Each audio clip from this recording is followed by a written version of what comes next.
Welcome back, and we have a good one for you today. The first of a two-part series. This one about the installation of a GPS on a Pavo 20 Pro. The second in the series is about two new features in the upcoming Betaflight 4.6. Altitude hold and position hold. Good job.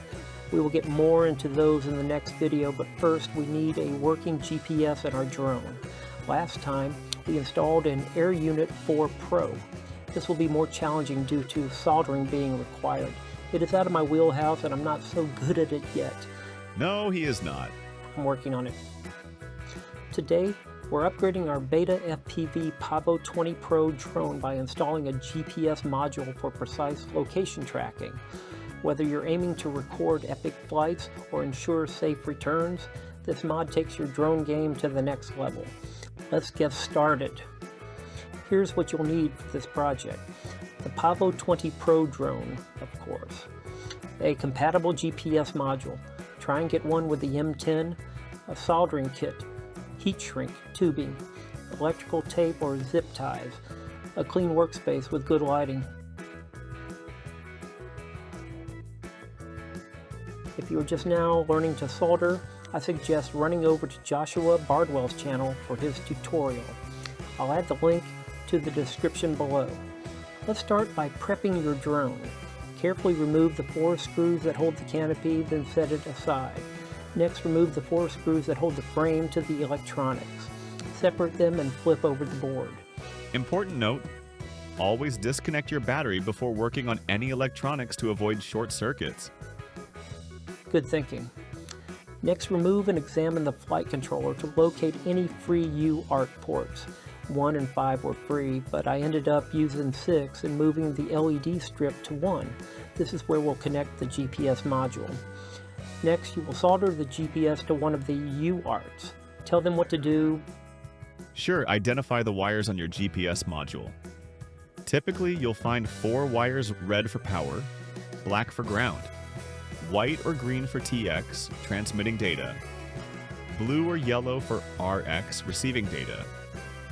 Next, carefully the corresponding wires to the flight controller's UART port.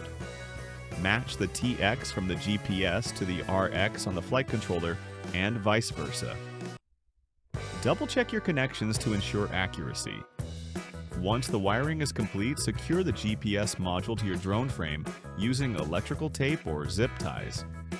Ensure the module is positioned flat with a clear view of the sky for optimal signal reception. Avoid placing the GPS module too close to other electronics to minimize interference. Now power up your drone and connect it to Betaflight. Navigate to the Ports tab and assign the UART port where the GPS is connected. The GPS icon should now change color, red at first, until you get a lock on some satellites. Now head to the Configuration tab to enable GPS and select the protocol, like u-blox. Once that's set, head to the GPS tab to verify signal strength and confirm the module is functioning correctly. You might need to position the drone outdoors for better satellite connection. Do you want to give them some troubleshooting tips? Sure, I would love to. Here are 9 tips for getting your drone GPS working. Check solder connections.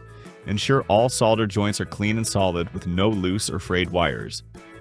Double check that the TX, the transmitter, from the GPS is connected to the RX, the receiver, on the flight controller and vice versa. Miswiring can cause communication failure. Power supply issues. Verify that the GPS module is receiving the correct voltage, typically 5 or 3.3 volts. Use a multimeter to confirm. Ensure the ground connection is secure. Module positioning. Make sure the GPS module is mounted flat with a clear view of the sky to receive satellite signals effectively. Avoid placing it too close to other electronics or power sources to minimize interference. Configuration in Betaflight. Double-check the UART port assigned to the GPS in the Ports tab of Betaflight. Make sure you've selected the correct one. In the Configuration tab, confirm that GPS is enabled and the correct protocol, like u-blox, is selected. Verify the GPS settings under the GPS tab and ensure the module is recognized.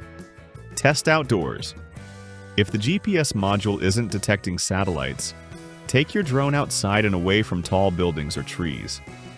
It may need clear access to the sky to establish a connection. Firmware updates. Ensure that both your flight controller and GPS module firmware are up to date. Incompatibilities can sometimes cause issues. Inspect for damage. Check the GPS module, wiring, and connectors for any physical damage that might impede functionality. Recalibrate in beta flight. If the GPS seems unresponsive, try disabling and re-enabling it in the beta flight configuration, followed by recalibration. Testing another module. If all else fails, try using another GPS module to rule out the possibility of a defective unit. You will need somewhere to mount the GPS as well. 3D printing is an excellent solution. There are tons of websites hosting drone collections. If you have any 3D modeling skills, now is the time to use them. I am familiar with Blender and can import most any STL file.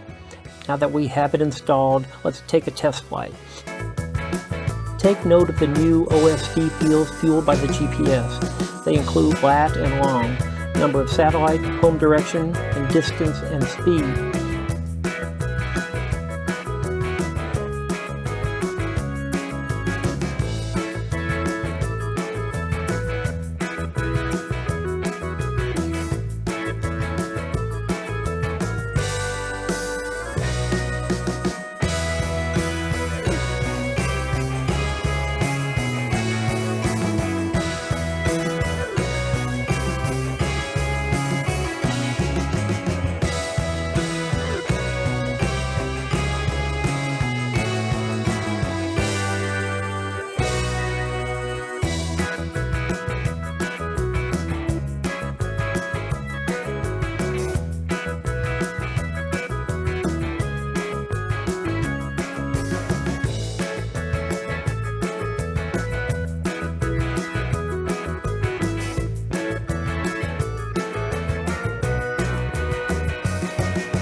And that's it, folks. Hopefully you've successfully installed and configured a GPS module on your Pavo 20 Pro. Remember that the compass and return to home location will not immediately be correct. You will have to travel a few meters first. Now you can track your flight path or ensure your drone finds its way home. Remember to look for part 2 coming up soon about. Thanks for watching, and don't forget to hit like and subscribe for more drone-related content.